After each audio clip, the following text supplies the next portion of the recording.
अनुभव और सबसे महत्वपूर्ण मेरे लिए बमोरी की मेरी समस्त जनता जनार्दन नहीं, मेरे लिए तो आप भगवान हो, मेरे लिए तो आप देव हो, मेरे लिए तो आप मेरी जीवन की आशा अभिलाषा और विकास का मकसद हो। आप सबको मेरा झुककर प्रणाम।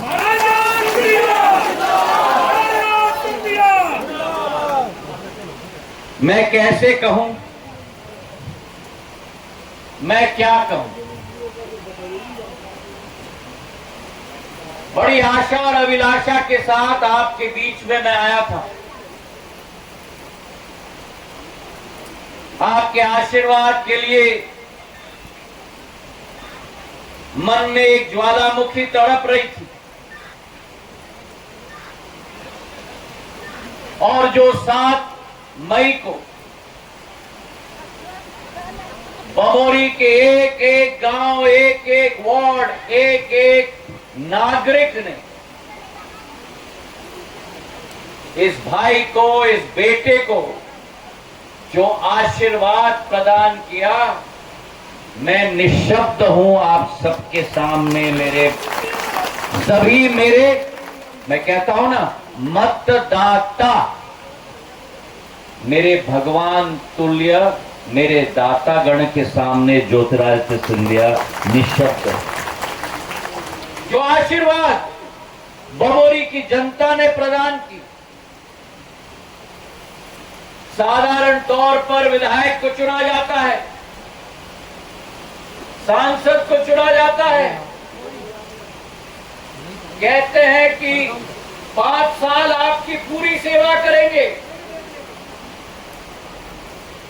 पर जो आशीर्वाद आपने मुझे दिया है, अगर मैं कहूं कि मैं जीवन भर भी आपकी सेवा करूंगा, वो भी मैं मानता हूं कम है मेरे भाई और बहनों। जो आशीर्वाद आपने प्रदान किया, बमोरी के एक एक नागरिक ने छप्पर फाड़ कर आशीर्वाद प्रदान किया। जैसे अभी इंद्र देवता आशीर्वाद प्रदान कर रहे हैं मेरे एक एक अन्नदाता को अपने आशीर्वाद के साथ, वैसा ही आशीर्वाद आपने सेवक को प्रदान किया मेरे भाई और बहन।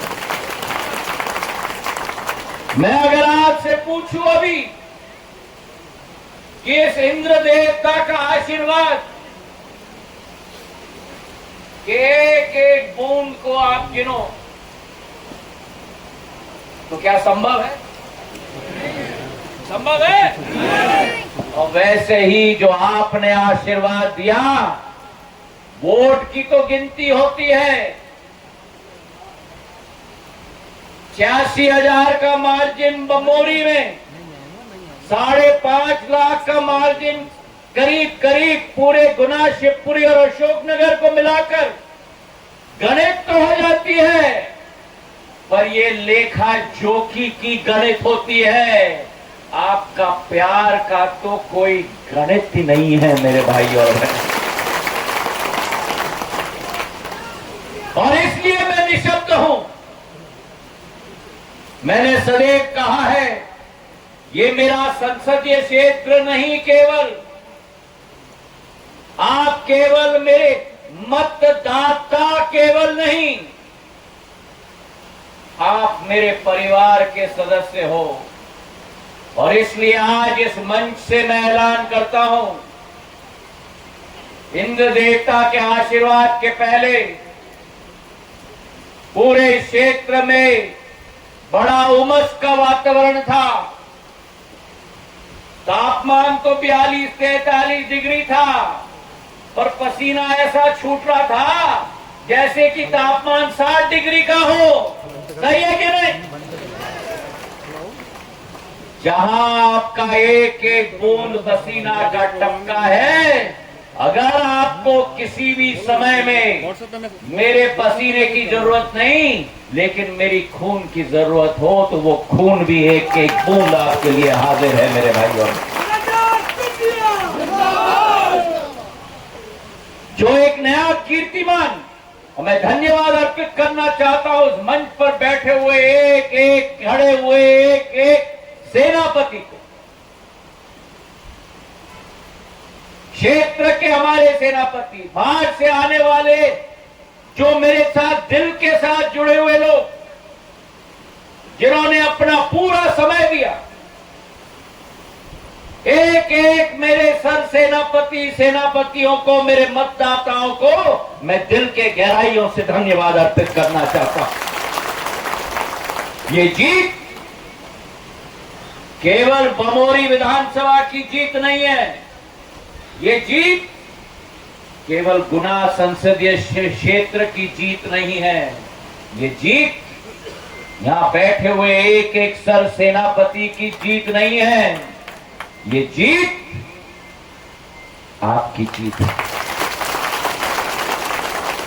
ये जीत एक एक कार्यकर्ता की मेहनत और लगन की जीत है, ये जीत सत्य की जीत है। और इसलिए कहा जाता है कि सत्य परेशान हो सकता है लेकिन सत्य पराजित कभी नहीं हो सकता।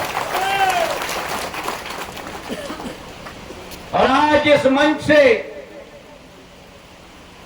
मैं आपको तो धन्यवाद दे रहा हूं, मैं गुना की जनता को धन्यवाद दे रहा हूं, अशोकनगर शिवपुरी की जनता को धन्यवाद दे रहा हूं। और धन्यवाद इसलिए दे रहा हूं क्योंकि आपने गुना के किले पर, बमोरी के किले पर, मैंने सदैव कहा है कि मेरे मतदान केंद्र नहीं हैं, मेरे एक एक किले हैं। जैसे छत्रपति शिवाजी महाराज के 350 किले होते थे, वैसे बमोरी में भी कुल मिलाकर 250 किले थे हमारे। और एक एक किले पर आपने मिलकर भगवा झंडा गाड़ के रख दिया मेरे भाई और बहनों। और पूरे संसदीय क्षेत्र के 2185 किलो पर मेरी क्षेत्र की जनता ने भगवा झंडा गाड़ के रखकर पूरे राष्ट्र पटल पर कीर्तिमान स्थापित कर दिया।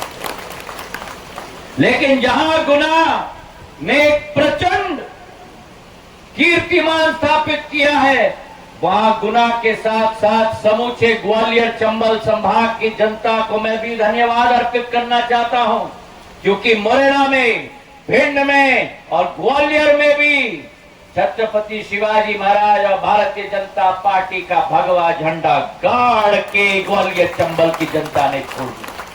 हाँ, और राजगढ़ में भी।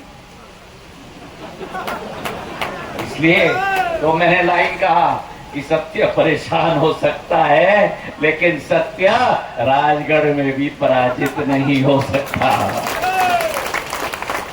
और जहां 4-5 सीटें हमारी डिवीजन की, वहां मध्य प्रदेश की समस्त 9.5 करोड़ जनता को भी मैं झुककर नतमस्तक होता हूं, क्योंकि 29 नॉट आउट, अभी वर्ल्ड कप हुआ ना, 29 और उधर 0, उस तरफ से बाउंसर आए, गुगली आए, लेकिन मध्य प्रदेश की जनता ने तो हर बॉल पे छक्का मार दिया। अभी हमारी वर्ल्ड कप की टीम वापस आई है विजयश्री प्राप्त होकर, और 29 के 29 आपके मध्य प्रदेश के भारतीय जनता पार्टी के खिलाड़ी भी अपना वर्ल्ड कप आपके आशीर्वाद से जीत के आ चुके हैं मेरे भाई और बहनों। और इसलिए कहा जाता है मध्य प्रदेश के मन में मोदी और मोदी के मन में भी एमपी है मेरे भाई और बहनों। और इसलिए बिल्कुल सही है, कोई तो नारा लगा रहा है, तालियों की गड़गड़ाहट लगाओ अपने आप के लिए। ये साबित कर दिया, इतिहास रच दिया इस बार देश के अंदर। आजादी के 75 वर्षों में देश में ये पहली बार हुआ है, क्योंकि जो पहला चुनाव हुआ था 1952 में, उसको, वो तो आजादी के बाद पहला चुनाव, ना पक्ष था ना विपक्ष था, ये पहली बार देश में आजादी के बाद, नेहरू जी की सरकार के बाद पहली बार देश में तीसरी बार उसी व्यक्तित्व को देश की जनता ने चुना है प्रधानमंत्री नरेंद्र मोदी जी के रूप में इस देश को आगे बढ़ाने के लिए। मेरे भारत भाइयों और बहनों, 3 बार चुनाव जीते हैं और पूर्ण बहुमत के साथ एनडीए की सरकार तीसरी बार बनी है। और जहां प्रधानमंत्री नरेंद्र मोदी जी ने संकल्प लिया है विकसित भारत का, संकल्प लिया है आत्मनिर्भर भारत का, और संकल्प लिया है कि शताब्दी आजादी के अमृत काल से शताब्दी काल के सफर तक 24/7 2047 तक 2047 तक, मतलब 24 घंटे 7 दिन हम काम करेंगे भारत को एक विकसित देश के रूप में परिवर्तित करने के लिए शताब्दी काल के विश्व के साल में। मेरे भाइयों बहनों, और आज वो संकल्प के साथ ये सरकार आगे बढ़ी है और मुझे आशीर्वाद उन्होंने प्रदान किया है, मंत्रिमंडल में मुझे स्थान दिलवाया है। और आपको मैं विश्वास दिलाता हूं, जहां एक तरफ राष्ट्र उत्थान के लिए प्रधानमंत्री जी के नेतृत्व में रात और दिन हम एक करेंगे, वहीं बमोरी के विकास के लिए भी रात और दिन एक करके छोड़ेंगे। मेरे भाइयों, आपके सामने आया हूं एक जंग से निकलकर। अभी एक वक्ता धर्मेंद्र जी कह रहे थे कि 5 साल में बहुत संघर्ष किए हैं। जीवन का नाम ही संघर्ष है, और आपके लिए संघर्ष और मध्य प्रदेश की जनता के लिए संघर्ष नहीं करूंगा तो किसके लिए करूंगा। मेरे भाइयों, मेरा परिवार मेरे लिए, मेरी पत्नी, मेरे बच्चे केवल नहीं है, मेरा परिवार मेरे लिए मध्य प्रदेश के लिए मेरी 9 करोड़ जनता है। मेरे भाइयों, और इसलिए उस जंग से निकलकर नए जंग में मैं प्रवेश कर रहा हूं, आपके विकास और प्रगति के जंग में प्रवेश कर रहा हूं और संकल्प लेके आया हूं।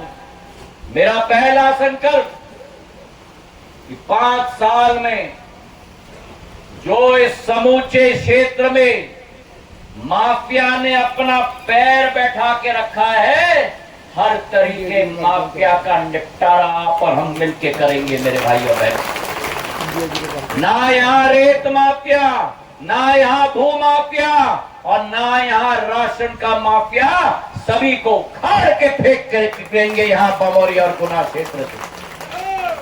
अभी राशन के बारे में मुझे बड़ी सूचना आई थी, खाद के बारे में मुझे सूचना आई थी। खाद की कमी, जब खाद की कमी की सूचना आई, मेरे अन्नदाताओं को किसी बात की कमी ना रहे, ये संकल्प मेरा है। और खाद की कमी की सूचना आई, आज के तारीख तक 30,000 मेट्रिक टन खाद मैंने पूरे संसदीय क्षेत्र में पहुंचा दिया। 10,000 मेट्रिक टन शिवपुरी में, 11,000 मेट्रिक टन गुना में, 9,500 मेट्रिक टन अशोकनगर में, 14 जून को 3,000 मेट्रिक टन का एक रेक, रेलवे का रेक मैंने भिजवाया। 20 जून को 3,000 अतिरिक्त मेट्रिक टन का, और अभी 3 दिन पहले 2,000 मेट्रिक टन का एक और रेक मैंने भिजवाया है। 15 तारीख तक एक और रेक 3,000 मेट्रिक टन का मैं आप लोगों के लिए भिजवाऊंगा। और जो खाद का वितरण हो रहा था, उसमें भी घोटाला के ऊपर घोटाला। मैंने प्रशासन को निर्देश दिए कि कोई और स्रोत से खाद का वितरण नहीं होगा, केवल सोसाइटी के आधार होगा, और किसी ने अगर कालाबाजारी की है तो छापा मार के जेल के सलाखों के पीछे डालो। मेरे किसानों का खाद और उसके ऊपर माफिया का राज। अब गुना शिवपुरी में किसानों का राज होगा और माफिया का समापन होगा। मेरे भाइयों, तो चाहे माफिया राज का समापन हो आपके अधोसंरचना के लिए, चाहे तालाबों की जरूरत हो, वाल्टोरिया और हमारा पनेठी की तालाब को तो मंजूरी हमने दे दी है, बाकी भी तालाब जितने हैं जो मंजूर नियम के आधार पर हो सकती हैं, मैं झूठे आपको आश्वासन नहीं दूंगा, नियम के अनुसार जो मंजूर हो सकते हैं एक एक को मैं कराऊंगा आपके लिए। ये वो बामोरी है जिस बामोरी को सिंधिया परिवार ने तालाबों की श्रृंखला के आधार पर बसाया है।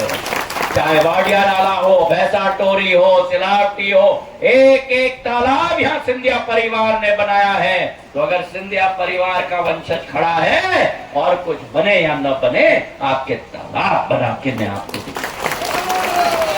आपके सड़क, आपके वोल्टेज, आपके डीपी, आपका ट्रांसफार्मर, आपका सब स्टेशन, कोई भी अधोसंरचना की कमी होगी मेरे पास आना, मैं आपके लिए बनाऊंगा। और तीसरा मेरी प्राथमिकता मेरी आदिवासी समाज, मेरी दलित समाज, मेरा हर गरीब व्यक्ति इस क्षेत्र में भारत सरकार की मूलभूत सुविधाएं और प्रदेश सरकार की मूलभूत सुविधाएं प्रशासन के द्वारा आपके द्वार तक पहुंचाने की जिम्मेदारी मेरी होगी। मैं आपको विश्वास दिलाता हूं। मैंने कह दिया है गायत्री जी को, हमारे आदिवासी समाज के सभी सेनापतियों को, सब बैठे हैं, मोहन बारेला यहां बैठे हैं, हमारे सर सेनापति मंडल अध्यक्ष ने, सर सेनापति, एक एक मेरा आदिवासी समाज का कार्यकर्ता बैठा है। आगे बढ़ो, मैं आपके साथ हूं और आपको विकास और प्रगति के पथ पर ले जाने का संकल्प के साथ हम आगे बढ़ेंगे। जिस प्रधानमंत्री ने आदिवासियों के नाम पर हमारे देश के गौरव के स्मृति में 15 नवंबर आदिवासी दिवस बनाया गया, हमारी रानी दुर्गावती के नाम पर उनकी पूर्ण जन्मस्थली को नया रूप दिया जा रहा है। आपका सेवक भी हमारे आदिवासी समाज को आगे बढ़ाने के लिए निरंतर प्रयास करेगा, ये विश्वास मैं आपको दिलाता हूं। तो आज इस दिवस पर बामोरी के एक एक मेरे नागरिक नहीं, मेरे परिवार के सदस्य को मैं झुककर नमन करता हूं और कहता हूं, चिंता मत करो, आपका चौकीदार यहाँ खड़ा है आपके साथ, आपका रखवाली करेगा, आपका विकास करेगा, आपका प्रगति करेगा, ये विश्वास रखना। धन्यवाद। जय हिंद, जय भारत।